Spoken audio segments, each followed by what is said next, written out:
So కాబట్టి మీరు ఈ 45 డేస్ని ఏదైతే బ్రిడ్జ్ కోర్స్ అంటాం మనం 9th class to 10th class వచ్చే స్టూడెంట్స్ ఆ బ్రిడ్జ్ కోర్స్లో ఎంత మ్యాక్సిమం సిలబస్ వీలైతే అంత మ్యాక్సిమం సిలబస్ మనం టుగెదర్ కంప్లీట్ చేద్దాం. సో ఇట్లా కొన్ని జామెట్రీ చాప్టర్స్ ఉంటాయి. సో ఆ జామెట్రీ చాప్టర్స్ మీరు ఇప్పుడే కంప్లీట్ చేసుకున్నారనుకోండి, సో తర్వాత మీకు ఒక ఐడియా వస్తుంది. అంటే మీకు హలో స్టూడెంట్స్, ఎలా ఉన్నారు అందరూ? Hope you guys are doing well. So welcome back to your favourite channel Vedantu Telugu foundation 9 and 10. So సక్సెస్ఫుల్గా మీరైతే మీ 9th క్లాస్ కంప్లీట్ చేసేసారు అండ్ మీ కెరియర్లో so the first board exam రాసే క్లాస్ వచ్చేసి క్లాస్ 10th. సో ఆ క్లాస్ 10th మీరు ఇప్పుడే అడుగు పెడుతున్నారు. So first of all heartly welcome guys.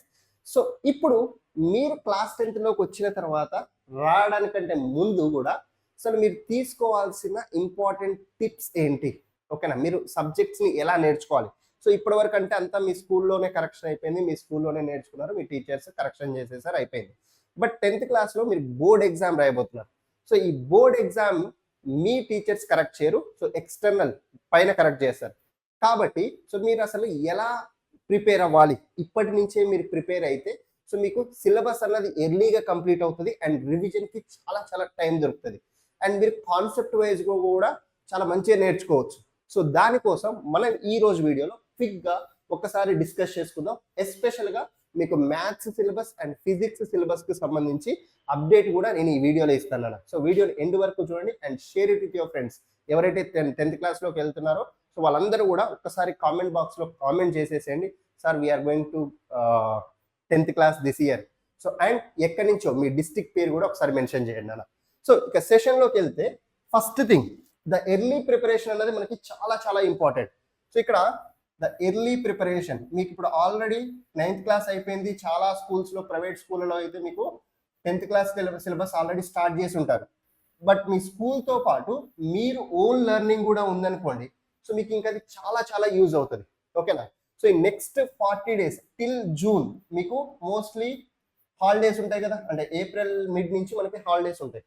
So కాబట్టి టిల్ జూన్ వరకు అంటే ఆల్మోస్ట్ ఒక 45 డేస్ని ఏ స్టూడెంట్ అయితే ప్రాపర్గా యూటిలైజ్ చేసుకుంటాడో సో ఆ స్టూడెంట్కి సిలబస్ తొందరగా కంప్లీట్ అవుతుంది అండ్ రివిజన్కి ఎక్కువ టైం దొరుకుతుంది.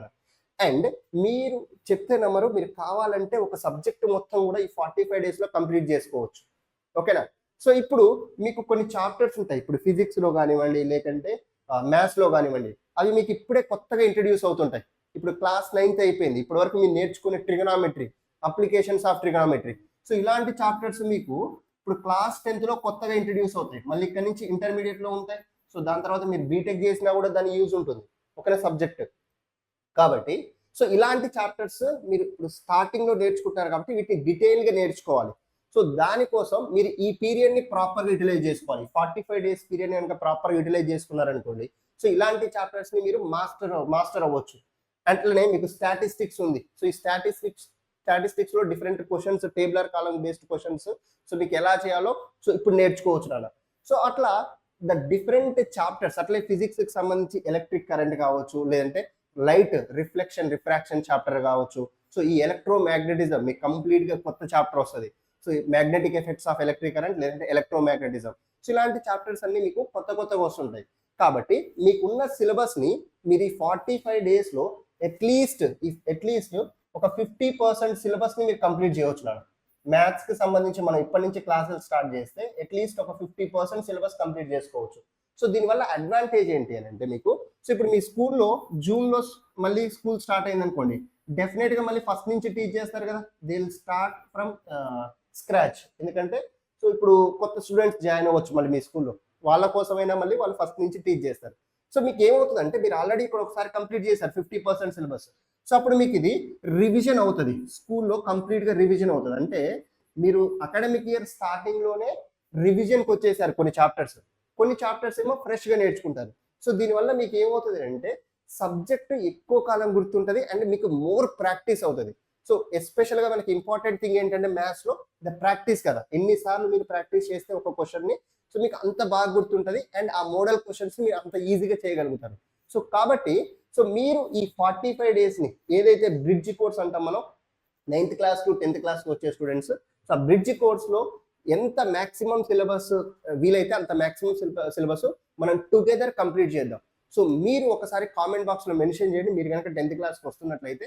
సో నేను దానికి సంబంధించి మీకు కంప్లీట్ డీటెయిల్స్ ఇస్తాను. అంటే మీకు అసలు ఏ చాప్టర్ ఇప్పుడు మ్యాథ్స్ ఉంది, మ్యాథ్స్లో అసలు ఎన్ని చాప్టర్స్ ఉన్నాయి, what are all the chapters, and ఆ చాప్టర్స్లో ఏవి ఫార్ములా బేస్డ్ ఉన్నాయి అండ్ ఏవి కొంచెం కాంప్లెక్స్ ఉంటాయి. ఇప్పుడు లెట్స్ ఏ కొంచెం సిమిలర్ ట్రయాంగిల్స్ ఉంది, ట్రయాంగిల్ చాప్టర్ చాలా మంది స్టూడెంట్స్ డిఫికల్ట్గా ఫీల్ అవుతుంటారు.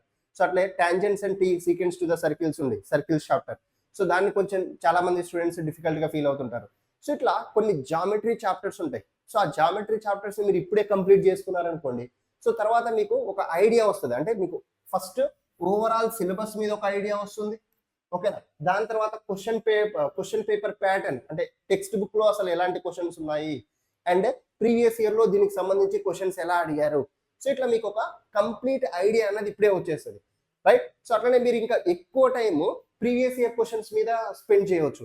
లైక్ మనకి డిఫరెంట్ పబ్లికేషన్ బుక్స్ ఉంటాయి, అవునా. సో ఆ different publications model papers and previous year questions మీద మీరు ఎక్కువ టైం ఫోకస్ చేయొచ్చు. లెట్స్ ఏ ఇప్పుడు ట్రిగ్నామెట్రీ టెక్స్ట్ బుక్ మొత్తం కంప్లీట్ చేశాను అన్న.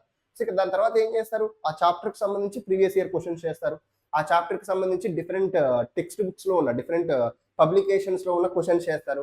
సో అప్పుడు మీకు మోర్ అండ్ మోర్ ప్రాక్టీస్ అవుతుంది. ఒకవేళ మీ ఇయర్ క్వశ్చన్ పేపర్ చాలా హార్డ్ వచ్చినా మీరు డెఫినెట్గా దాని నుంచి క్వశ్చన్ వస్తే ఆన్సర్ చేయగలుగుతారు.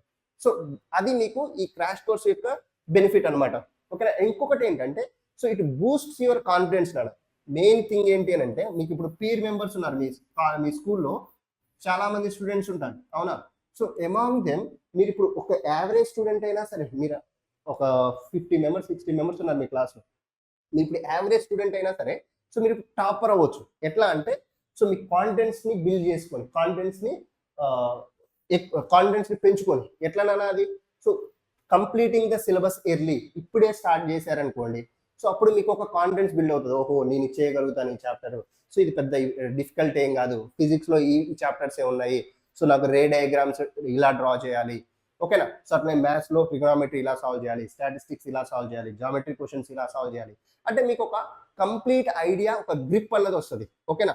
సో కాబట్టి నేనేం చెప్తానంటే, so the next 45 days so I'm going to start till June వరకు మన ఛానల్లో మీకు ద కంప్లీట్ మ్యాథ్స్ ఫౌండేషన్, ఏది 9th క్లాస్ టు 10th క్లాస్కి వచ్చే స్టూడెంట్స్కి మ్యాథ్స్ మోస్ట్ ఇంపార్టెంట్ చాప్టర్స్, అట్లనే ద ఫిజిక్స్కి సంబంధించి the most important chapters concepts. ఇప్పుడు లైట్ చాప్టర్ ఉంది, లైట్ చాప్టర్ మీరు కంప్లీట్గా విత్ బేసిక్స్ డీటెయిల్గా నేర్చుకోవాలంటే అట్లీస్ట్ మనకు ఒక 20 సెషన్స్ రిక్వైర్డ్ ఉంటాయి, రిఫ్లెక్షన్ అండ్ రిఫ్రాక్షన్ కలిపి.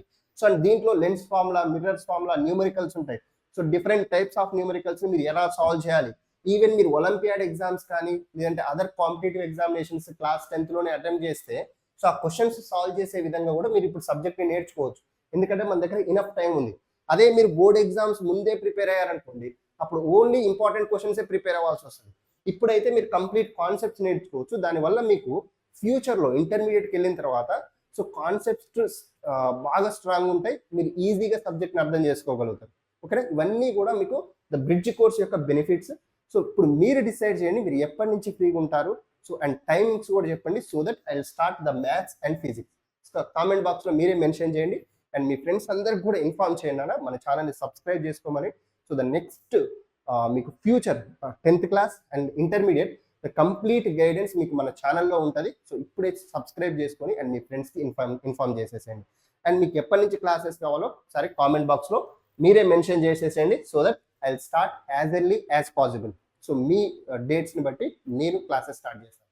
So thank you, that's it from my end guys. So together will rock. Bye, all the very best.